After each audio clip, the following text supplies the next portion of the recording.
আজি আপোনালোকক মোৰ এই ভিডিঅ'ত স্বাগতম জনাইছোঁ আৰু এই ভিডিঅ'টিত যিসকলে স্পট এডমিশ্যনৰ বাবে ৱেইট কৰি আছে তেওঁলোকৰ কাৰণে ভিডিঅ'টো ইম্পৰ্টেণ্ট হ'ব আৰু ইয়াত বিশেষকৈ আপোনালোকক কেনেকৈ আপোনালোকে স্পট এডমিশ্যন ল'ব পাৰিব তাৰ বিষয়ে জনাবৰ বাবে এই ভিডিঅ'টো মই প্ৰস্তুত কৰিছোঁ। গতিকে ভিডিঅ'টো শ্বেয়াৰ কৰিব যাতে আপোনালোকে সকলোৱে পায় আৰু স্পট এডমিশ্যনৰ বিষয়ে সবিশেষ গম পায়, কেনেকৈ এডমিশ্যন ল'ব, কি কৰিব লাগিব গোটেই প্ৰচেছটো। প্ৰথম কথাটো হৈছে আপোনালোকৰ কাৰণে আচলতে যিটো পৰ্টেল সমৰ্থ পৰ্টেল যিসকল এতিয়ালৈকে আবেদন কৰা নাছিল তেওঁলোকৰ কাৰণে এইটো অপেন কৰা হৈছে আৰু আপোনালোকৰ যিসকলে এপ্লাই কৰা নাই থাকি গ'ল কিবা কাৰণত তেওঁলোকে এপ্লাই কৰিব পাৰিব। এপ্লাই কৰি আচলতে আজিতো এডমিশ্যন নহ'বই আপোনালোকৰ বা আজি এডমিশ্যন নহ'লেই কালিৰ পৰা আপোনালোকৰ যি স্পট এডমিশ্যন আছে সেয়া ষ্টাৰ্ট হৈ যাব আৰু তেতিয়া স্পট এডমিশ্যনৰ সময়ত যিহেতু বহুতো ডিপাৰ্টমেণ্টত যি সিট আছিলে সেই সিটবিলাক ফুলফিল হ'ল, কিছু ডিপাৰ্টমেণ্টত খালী হৈ আছে আৰু যেতিয়া আপোনালোকে এপ্লাই কৰিছিলে ধৰি লওক কোনোবা এটা ডিপাৰ্টমেণ্টত যেতিয়া আপোনালোকে এপ্লাই কৰিলে তাৰ ফাৰ্ষ্ট আৰু ছেকেণ্ড মেৰিট লিষ্টত আপোনালোকৰ নাম নাহিল, কিন্তু আপোনালোকে সিটটো ল'ব বিচাৰিছে বা আপোনালোকে এডমিশ্যন ল'ব বিচাৰিছে, যদিহে নাম নহাৰ পিছতো সেই ডিপাৰ্টমেণ্টত যদি সিট খালী হৈ আছে অৰ্থাৎ ফাৰ্ষ্ট আৰু মেৰিট লিষ্টত যিবিলাকৰ নাম দিলে তেওঁলোকৰ ভিতৰত যদি কোনোবাই এডমিশ্যন নল'লে বা তাত যদি খালী হৈ আছে সিটটো, তেতিয়াহ'লে আপোনালোকে আচলতে সেই ডিপাৰ্টমেণ্টটোত এডমিশ্যন ল'ব পাৰিব। আপোনালোকে তাত থকা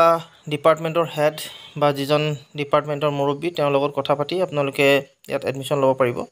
বা আপোনালোকে যদি এপ্লাই কৰি থয় নিশ্চয় আপোনালোকে যদি সিট থাকে তেতিয়াহ'লে আপোনালোকে এডমিশ্যনবিলাক পাব পাৰিব। আৰু যিসকলে আচলতে যিটো ডিপাৰ্টমেণ্টত ইতিমধ্যে সিট ভৰ্তি হ'ল তেওঁলোকে আচলতে যদি এপ্লাই সেইটো ডিপাৰ্টমেণ্টত কৰি থৈছিলে আৰু কৰাৰ পিছত আচলতে যদি সিট তেওঁলোকে নাপালে বা এডমিশ্যন তেওঁলোকে নাপালে তেতিয়াহ'লে সমৰ্থ এডমিশ্যনত এডমিশ্যন ল'বৰ বাবে বা স্পট এডমিশ্যনত এডমিশ্যন ল'বৰ কাৰণে আপোনালোকে প্ৰথমতে বেলেগ এটা ডিপাৰ্টমেণ্ট অৰ্থাৎ আপোনালোকৰ ইচ্ছা অনুযায়ী বেলেগ এটা ডিপাৰ্টমেণ্টত যদি এডমিশ্যন ল'ম বুলি ভাবিছে তেতিয়াহ'লে আকৌ আপোনালোকে এই যিটো আপোনালোকৰ কলেজ এপ্লাই যিটো পাৰ্ট আছিলে সেই কলেজ এপ্লাই পাৰ্টটোতে যিটো ছাবজেক্ট পৰ্চন পাব আপোনালোকে বা মেজৰ মাইনৰ য'ত চুজ কৰিব লাগে এই চুজ কৰা অপশ্যনটোত আপোনালোকে চেঞ্জ কৰি দিব লাগিব। অৰ্থাৎ আপোনালোকে ধৰি লওক কোনোবা এটা ডিপাৰ্টমেণ্ট পলিটিকেল কৰিলে বা কিবা বেলেগ এটা ডিপাৰ্টমেণ্ট কৰিলে, এডুকেশ্যন কৰিলে, তেতিয়াহ'লে তাত যদি ভৰ্তি হৈ গৈছে তেতিয়াহ'লে আপোনালোকে বেলেগ এটা ডিপাৰ্টমেণ্টত আপোনালোকৰ ইচ্ছা অনুযায়ী আপোনালোকে এপ্লাই কৰিব পাৰে আৰু এপ্লাই কৰাৰ লগে লগে স্পট এডমিশ্যনৰ দিনাখন যিটো ডিপাৰ্টমেণ্টত আপোনালোকে এপ্লাই কৰিছিলে তাত গৈ আপোনালোকে এডমিশ্যনৰ কথা ক'ব পাৰে। তেতিয়াহে আচলতে আপোনালোকৰ সেই নতুন ডিপাৰ্টমেণ্টটোত এডমিশ্যনবিলাক হ'ব পাৰিব। যিহেতু আপোনালোকে যদি এপ্লাই নকৰে তেতিয়াহ'লে আচলতে সেই ডিপাৰ্টমেণ্টটোত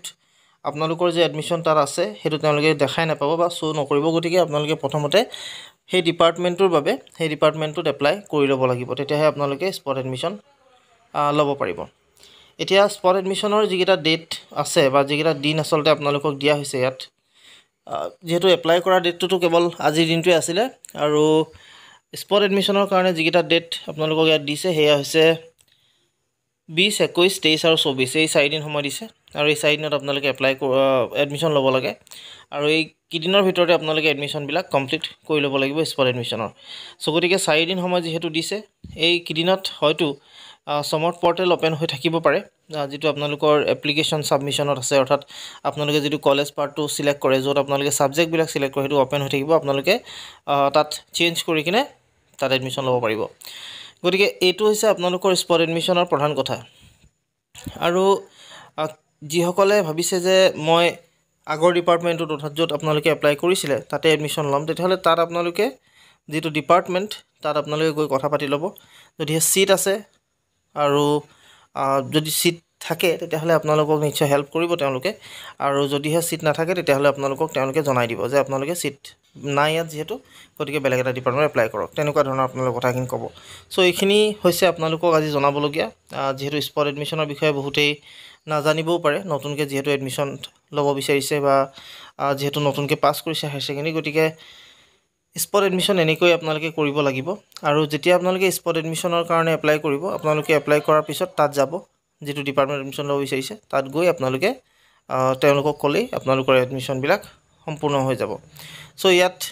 BPL APL দুইখিনি এডমিশ্যন ল'ব পাৰিব কোনো ধৰণৰ ইয়াত এইটো নাথাকে যে বাধ্যবাধকতা যে APL হ'ব বা BPL হ'ব আপোনালোকে দুইখিনিয়ে এডমিশ্যন ল'ব পাৰিব সো এইখিনি আপোনালোকক জনালোঁ আশা কৰিছোঁ ভিডিঅ'টো আপোনালোকে ভাল পালে যদি ভাল পালে তেতিয়াহ'লে লাইক শ্বেয়াৰ ছাবস্ক্ৰাইব কৰিব লগতে কাষত থকা যিটো বেল আইকন সেইটো প্ৰেছ কৰি ৰাখিব আজিলৈ মানে ধন্যবাদ